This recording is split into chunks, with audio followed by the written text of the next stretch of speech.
19वीं गाथा पर चर्चा करनी है।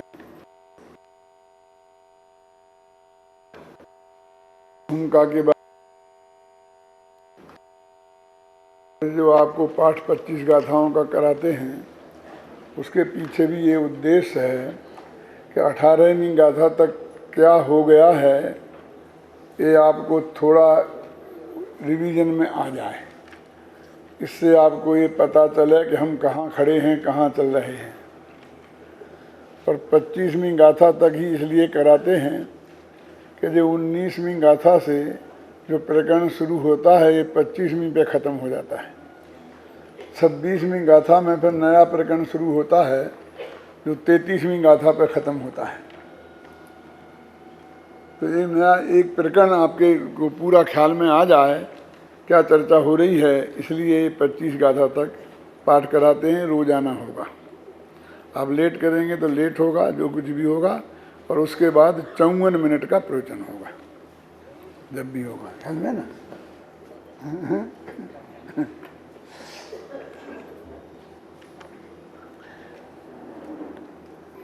प्रश्न ये था कि जब ये कहा था आबाल गोपाल भगवान आत्मा सबके अनुभव में आ रहा है, बस इतनी सी देर है क्या? तो वो कहते ये हमको ऐसी बात मत बताओ, हमें तो डेट फिक्स बता दो। हमारी यही आदत है, हम किसी ज्योतिषी के पास जाते हैं और पूछते हैं कि हमारी लड़की की शादी कब होगी, तो वो ये कहे कि जब केवली के ज्ञान में देखी होगी तब होगी, तो आपको संतोष होता है? आप तो चाहते हैं कि वो फिक्स तारीख बता दे रहे। कोई विद्यार्थी ज्योतिषी के पास जाता है और पूछता है कि मैं पास हो जाऊंगा कि नहीं, तो वो जवाब देता है कि बेटा मेहनत करोगे तो पास हो जाओगे। ये सुनने के लिए वो वहाँ आया है ना। शिष्य को का प्रश्न ये है कि कियंतम कालम, ये कितना काल है कि जब तक मुझे अप्रतिबुद्ध रहना पड़ेगा, मैंने अज्ञानी रहना पड़ेगा। मैंने शिष्य ने स्वीकार कर लिया है कि मैं अज्ञानी हूँ। अब उसकी समस्या ये है कि कब तक वो इस चक्कर में रहूँगा। इसका सीधा सच्चा अर्थ है कि समय सार शास्त्र अज्ञानियों के लिए लिखा गया है, अप्रतिबुद्धों के लिए लिखा गया है। ख्याल में है ना। और उसी को ये समझा रहे हैं। और हम समझते हैं समय सार में तो बहुत बड़ी बड़ी बातें होंगी। 14वीं 15वीं गाथा पढ़ते हैं, 11वीं पढ़ते हैं, फिर और आगे आगे गाथाएं 73वीं पढ़ते हैं, 38वीं पढ़ते हैं, तो हमको लगता है कि बहुत बड़ी बड़ी बातें हैं। लेकिन समय सार में छोटी बातें भी हैं, है ना।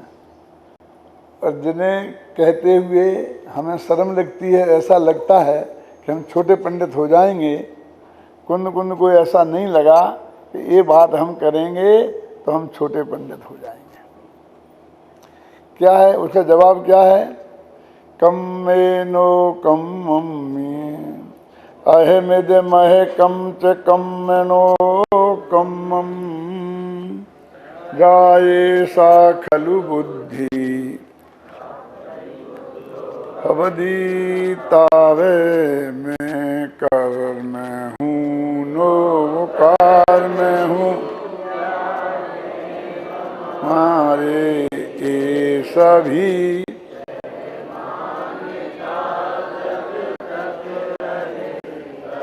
ज्ञानी है तब तक सभी। उन्होंने काल नहीं बताया, समय की मर्यादा नहीं बताई, केवली के ज्ञान में जब तक देखा हो ऐसा भी नहीं कहा। उनने तो कहा कि जब तक कर्म और नो कर्म में एकत्व और ममत्व बुद्धि रहेगी, तब तक यह आत्मा अज्ञानी रहेगा। अब ये कर्म क्या है और नो कर्म क्या है? कर्म दो प्रकार के होते हैं, एक द्रव्य कर्म और एक भाव कर्म। और नो कर्म क्या है? इस शरीर से लेकर जो जो चीजें हमारे पुण्य पाप कर्म के उदय से हमारे संयोग में आई हैं, उन सबको बोलते हैं नो कर्म। बहुत सरल परिभाषा है, अभी मैं इसका विस्तार करके समझाऊंगा तो बात ख्याल में आएगी कि हमारे ज्ञानावरणादि जो 8 कर्म है ना, जिनका अनादि से हमारे साथ संयोग है, वो तो कर्म कहलाते हैं। अब वे कर्म जब उदय में आते हैं तो उनके उदय में, उनके निमित्त से जो चीज होती है उसका नाम है भाव कर्म और नु कर्म। तो कर्म है हमारे दो प्रकार के, घातिया और अघातिया। तो घातिया कर्मों के उदय से, खासकर मोहिनी कर्म के उदय से जो भाव होते हैं उनको बोलते हैं भाव कर्म, और जो अघातिया कर्म के उदय से संयोग मिलते हैं उन्हें बोलते हैं नु कर्म। बहुत बड़ी विचित्र बंटवारा है ये घातिया और अघातिया का। आत्मा के गुण को घाते हैं वो घातिया, और है ना, ये तो ये कहते हैं कि जिसका फल सीधा आत्मा में मिले, अच्छा बुरा जो भी, उनका क्षय हो तो आत्मा में केवल ज्ञान हो जाए, केवल ज्ञानावनी कर्म का क्षय हो तो, मोह का क्षय हो, दर्शन मोह का क्षय हो तो सम्मा दर्शन हो जाए, ख्याल में है ना, और बुरा फल भी आत्मा में मिले उसका उदय हो तो। आत्मा के जो विकारी और अवकारी परिणामों में जो निमित्त है उनका नाम है घातिया कर्म। आप कहोगे अवकारी परिणामों में निमित्त क्यों होंगे, तो उनका क्षय निमित्त होगा, क्षय भी तो उन्हीं का है, ख्याल में ना। इसी आधार पर नियम सार में उन्हें विभाव कह दिया केवल ज्ञान को, क्योंकि कर्म के क्षय से होते हैं। कर्म का नाम बीच में जुड़ गया तो हमारे बस विभाव, हमारे साथ नहीं। तो ये घातिया कर्म जिसमें निमित्त होते हैं उनका नाम है भाव कर्म, और इनमें मोह राग द्वेष मुख्य है। मोह माने मिथ्यात्व और राग द्वेष माने 25 कसाएं। तो ये कहते भाव कर्म और ज्ञानावरण आदि द्रव्य कर्म। अब हमारे पुण्य पाप के संयोग से, उदय से जो संयोग मिले हैं उन सब का नाम है द्रव्य कर्म। अब वो कहाँ से शुरू होंगे, शरीर से शुरू होंगे और सारी दुनिया तक जा सकते हैं, लेकिन फिर छूटे क्या, क्यों? धर्म द्रव्य, अधर्म द्रव्य, आकाश द्रव्य, काल द्रव्य। क्योंकि हमारे पुण्य के उदय से भी नहीं मिले हमें, जो पाप के उदय से भी नहीं मिले हैं, ये नो कर्म नहीं है।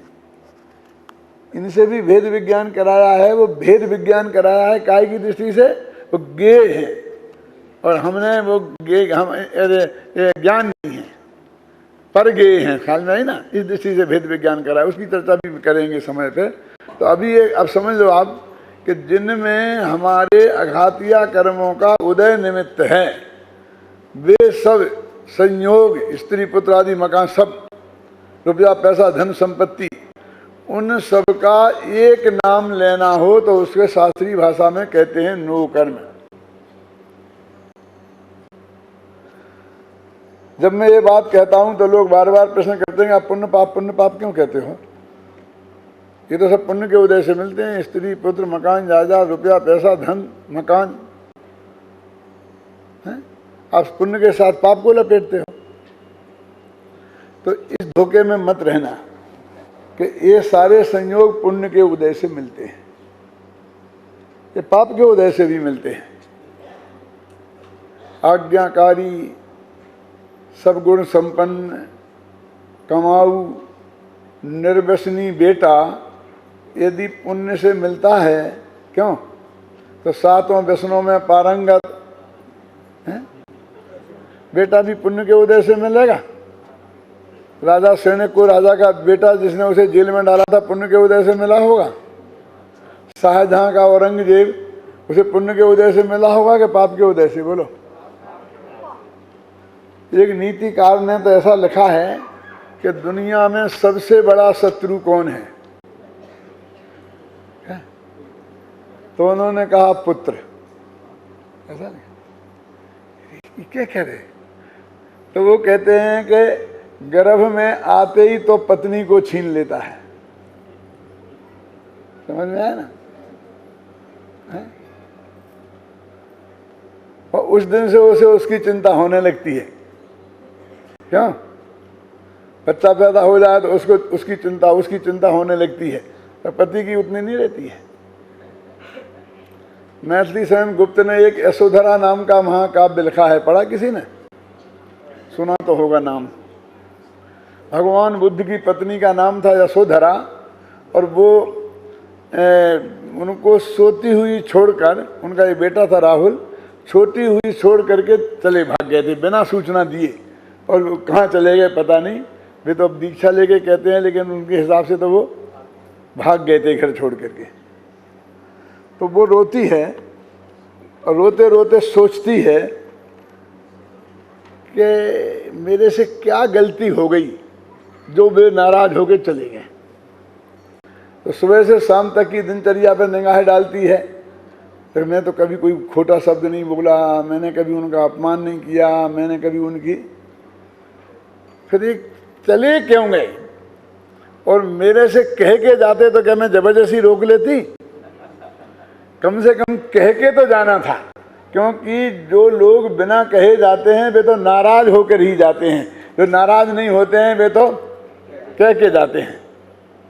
तो उसने कल्पना की कि नाराज हुए हैं, तो उसे एकदम ध्यान में आया। ये मैथिली स्वयं गुप्त ने लिखा है, मैं उनकी तरफ से आपको बता रहा हूं। क्या? अबला जीवन हाय तुम्हारी यही कहानी, आंचल में है दूध और आंखों में पानी। क्या? कि हे नारियों, हे अबलाओ, तुम्हारे जीवन की एक ही कहानी है कि तुम्हारे आंखों में हमेशा पानी रहता है और आंचल में दूध रहता है। मतलब तुम्हारे भाग्य में रोना ही रोना लिखा है और बच्चों को दूध पिलाना, ये दो काम तुम्हारे हैं, बस खत्म। अबला जीवन हाय तुम्हारी यही कहानी, आंचल में है दूध और आंखों में पानी। तो एकदम याद आया यशोधरा को कि एक दिन उन्होंने कहा था कि एक गिलास पानी लाना। ये सब मेरे ही पास मिलेगा, और जगह नहीं मिलेगा तुम्हें।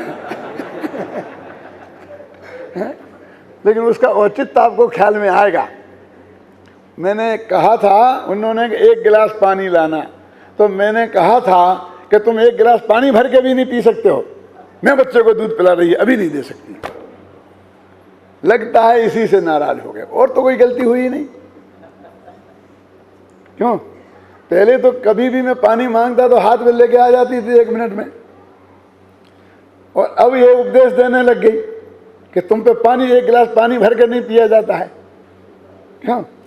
मैं उपदेश सुनने के लिए घर में नहीं रहूंगा। मैंने जिंदगी भर उपदेश दिया है, सुनने की मेरी आदत नहीं है। चले गए। फिर इतनी गलती मुझे समझ में आई, तो वो कहती है तुमने पानी मांगा था और मैं बच्चे को दूध पिला रही थी, तुम्हें शर्म नहीं आती? अपने बच्चे से जलते हो।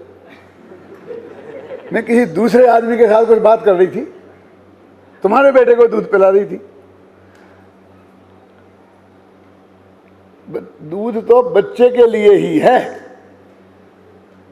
तुम्हें तो जब मिलेगा तो पानी मिलेगा, नहीं नहीं मिलेगा। चले गए तो चले जाओ। अब मेरे आंखों में जितना पानी है मैं तुम्हारे नाम पे बहा ही देती हूं। क्या? अबला जीवन हाय तुम्हारी यही कहानी, आंचल में है दूध और आंखों में पानी, पानी के ही पात्र तुम,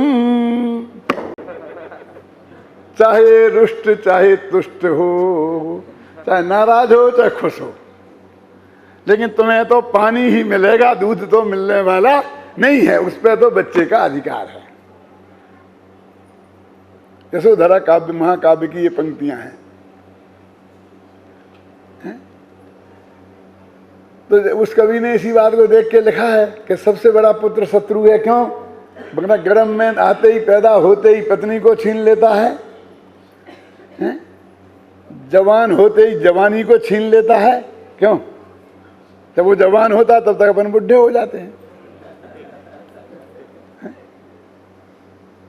दुकान पर आते ही तिजोरी की चाबी छीन लेता है,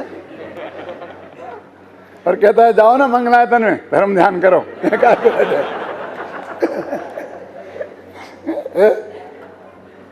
क्यों? घर से निकालने के चक्कर में रहता है। इसलिए कहा कि पुत्र से बड़ा शत्रु इस जगत में कोई नहीं है, और हमने तो सबसे बड़ा हितकारी मान रखा है। लेकिन पुत्र कुपुत्र दो ही तरह के होते हैं ना, सुपुत्र कुपुत्र। तो सुपुत्र यदि पुण्य के उदय से मिला है तो कुपुत्र पाप के उदय से मिला है, समझ गया?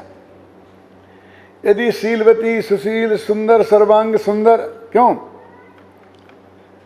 आज्ञाकारिणी पति की सेवा करने वाली पत्नी पुण्य के उदय से मिलती है, क्यों? तो नित्य कलह कारिणी ऐसी पत्नी भी पुण्य के उदय से मिलेगी कि पाप के उदय से?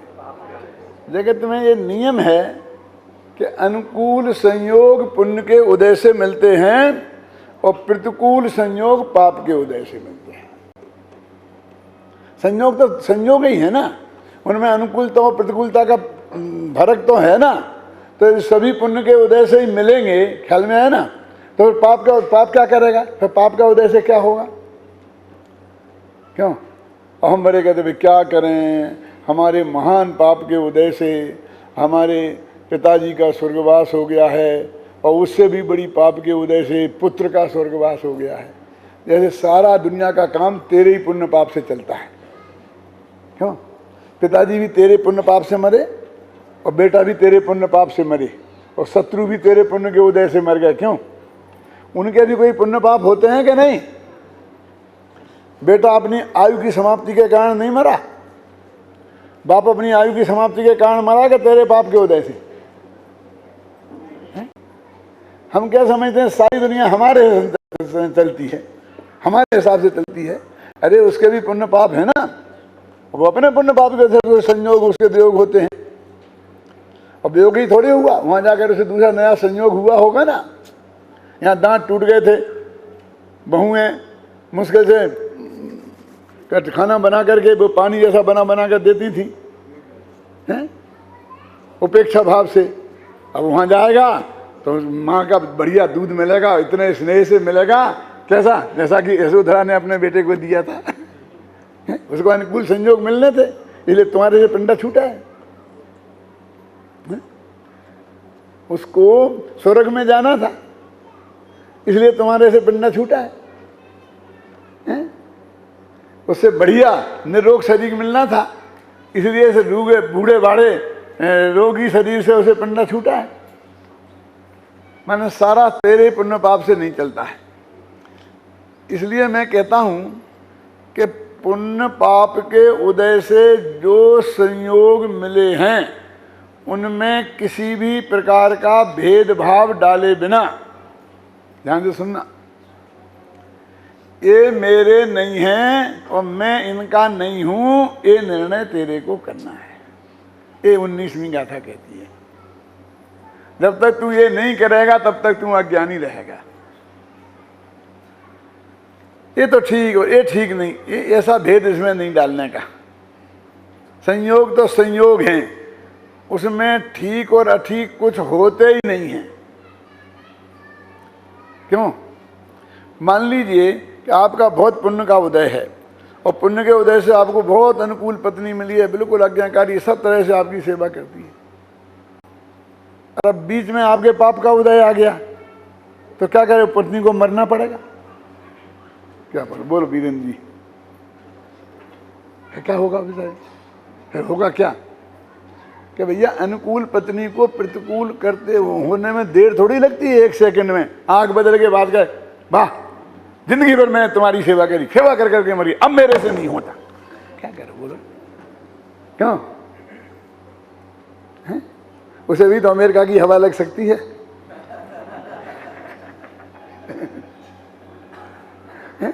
अपने पाप का उदय आए तो उसे मरने की गए, वो तो प्रतिकूलता में परिणमित होते कितनी देर लगती है। अनुकूल संयोग को शत्रु को मित्र होते कितनी देर लगती है, और मित्र को शत्रु होते कितनी देर लगती है। ये राजनीति में आप दिन रात देखते हो, कल के कट्टर शत्रु, क्यों? वे आज के मित्र हो जाते हैं। आज के कट्टर मित्र कल शत्रु हो जाते हैं। उनके लिए कुछ बहुत जरूरियत नहीं है। तो जितने भी अनुकूल प्रतिकूल संयोग हैं उनमें कर्म का निमित्त तो है, लेकिन घातिया कर्मों का निमित्त नहीं है। और अघातिया कर्मों का निमित्त है। तो अब हमको हमारे एक ही प्रयत्न रहता है कि प्रतिकूल संयोगों को हटाएं और अनुयोग संयोगों को मिलाएं। क्यों रहता कि नहीं? हमारा सारा प्रयत्न सुबह से शाम तक इस बात के लिए रहता है, भगवान की पूजा भक्ति। एक मेरा संकट कब टलेगा, मेरा अनुकूलता कब आएगी, स्वास्थ्य ठीक कब होगा, है ना, यहाँ से लेकर के स्त्री पुत्र आदि की अनुकूलता कब होगी, पैसे की अनुकूलता कब होगी, मकान की अनुकूलता कब होगी, है ना, धर्म के संयोगों की अनुकूलता कब होगी और प्रतिकूलता कब हटेगी। यानी हम अपना सारा पुरुषार्थ उसमें लगा रहे हैं कि जिसमें अरहंत भगवान ने वो पुरुषार्थ करने की कोशिश नहीं करी। जो संयोग हैं जितने काल का उनने बिल्कुल बिना मीन मेख किए स्वीकार कर लिया। उनमें एक मिनट भी उसे घटाने की और एक मिनट बढ़ाने के लिए उनने कोई प्रयत्न नहीं किया। अनंत वीर के धनी हैं और अतुल्य बल के धनी हैं। अब जो काम उनने नहीं किया हम उसमें लग रहे हैं। योगा योगा योग करो, बस मन वचन काया को काबू में करो। क्यों? बड़े बड़े संतों से सुन के आओ। अब मन वचन काया में काबू में करो माने मन वचन काया माने देह, तो देह के कर्ता बनो, ये हुआ ना। और देह को कंट्रोल में रखो, मतलब उसको स्वामी बनो उसके। और स्त्री पुत्र को जरा आज्ञा में रखना चाहिए, नहीं तो उद्दंडता बढ़ते देर नहीं लगती है, समझे ना। जरा इन लड़कों को कस के रखा करे, क्यों? नहीं तो उद्दंडता होने में देर नहीं लगती है। ये सब क्या है? ये उस संयोगों पर जिनके लिए अरहंत भगवान ने कुछ नहीं किया, उनके फेर फार में तेरा सारा प्रयत्न लगता है, और जबकि तेरा उसमें कुछ चलता नहीं है।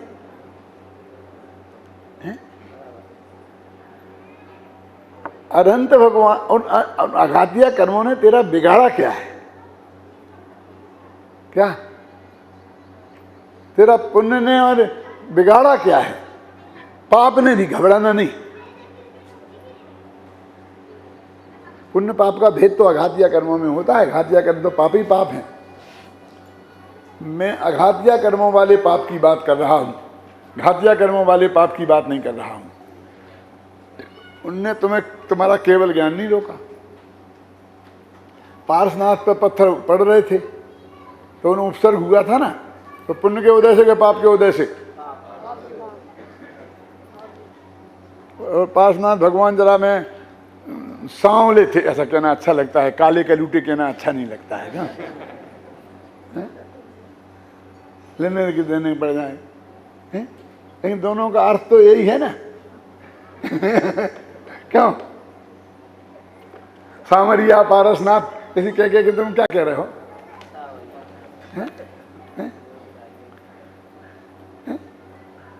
तो उनकी वजह से उनको केवल ज्ञान नहीं रुका, ना उन पत्थरों के पड़ने से, ना उस पाप के उदय से, ना उनके सांवले रंग से। क्यों? किसी के कारण उनका केवल ज्ञान नहीं रुका। और राग नाम का पाप यदि रहता तो गारंटी से केवल ज्ञान नहीं होता। तो जिसने उनके अनंत सुख और केवल ज्ञान को नहीं रोका, जिस संयोग ने, अब उस संयोग को छोड़ने की जल्दी उन्हें क्यों हो? उनके ने नहीं रोका, हमारे ने रोका, ऐसा नहीं है। उससे सिद्धांत निकलता है कि किसी के संयोग ने किसी के आत्मा के कल्याण को नहीं रोका। क्यों? जिसकी पत्नी सुंदर हो वो जल्दी मोक्ष चला जाएगा, और जिसकी कुरूप हो वो देर में जाएगा। कि नहीं साहब, उल्टा है, क्योंकि वो सुंदर पत्नी वाला घर में फंसा रहता है, और गोपाल दास जी बरैया की पत्नी मिले पुण्य के योग से तो जल्दी वैराग होता है। अरे ना अनुकूल से, ना प्रतिकूल से, ना सुंदर से, ना काली कलूटी से कुछ लेना देना नहीं है। उसने कुछ रोका ही नहीं है। किसने रोका? तेरे राग ने। तो राग तो तेरा है ना, तेरा विकार है ना, संयोग थोड़ी है राग। मेरी सुनना, मैं एक सेठ जी के घर गया, घबराना नहीं, यहाँ भी सेठ जी है नहीं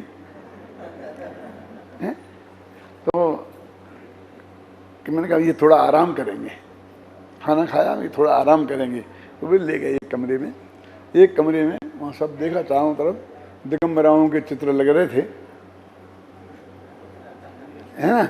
और वो स्टैचू भी आजकल कैसे कैसे बन के आते हैं ना, एड़े टेढ़े आधे नंगे, हुकुमचंद सेठ के बंगले में लग रहे हैं ना, इंद्र भवन में, वो लग रहे थे।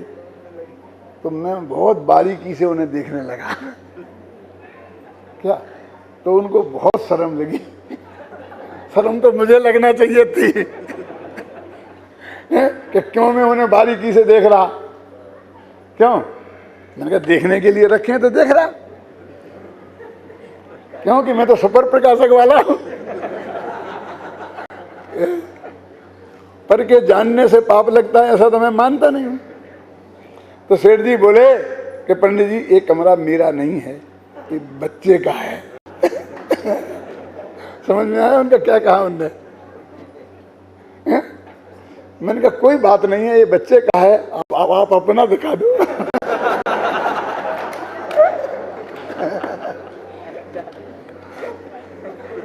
हो सकता है वहां दिगंबरों के चित्र लगे हों।